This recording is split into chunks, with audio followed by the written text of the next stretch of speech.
Dobar dan, moje ime je Šen Posavac, dolazim iz Slavonskog Broda.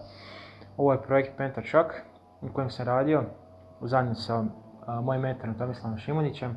Ovaj projekt se sastoji od dvije stvari, a to je autić i mobilna aplikacija. Ovaj autić je inspiriran na principu Cybertrucka. Većina stvari na ovom autu je 3D printana. Dvije funkcije ovog auta su pokretanje i radar. Ovo ovdje je MKR 1000. On je spojen na njegov shield, pomoću tog shielda spajamo ostale komponente. Pored MKR 1000 se nalazi motor shield, pomoću njega upravljamo DC motorom. Sam DC motor je napajan pomoću 4x9 V baterija. Te 9 V baterije su spojene serijski. Ovo ovdje je servo motor, pomoću ovog servo motora zaokrećemo radar.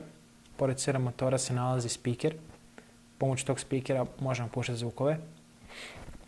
Ovdje se nalaze Cat5T konektori, pomoću tih konektora spajamo vanjske komponente.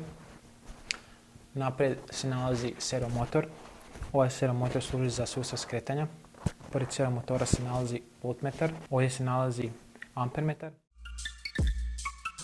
Ovo je demonstracija Wi-Fi komunikacije. U početku kada se uključi Arduino i ako na mobilnom uređaju nije spojen hotspot, ispisat će se Unable to Connect. Kada uključimo hotspot, Arduino će se povezati. Na ekranu će ispisati IP, jačinu signala i ispisuje podatke koje dolaze. Za demonstraciju upalit ćemo lights. Na ekranu će ispisati da je došao podatak da upalimo light. Na mobitelu isto tako došao i response da su svjetla upaljena. Sustav kretanja se sastoji od zadnjeg pogona i sustava skretanja.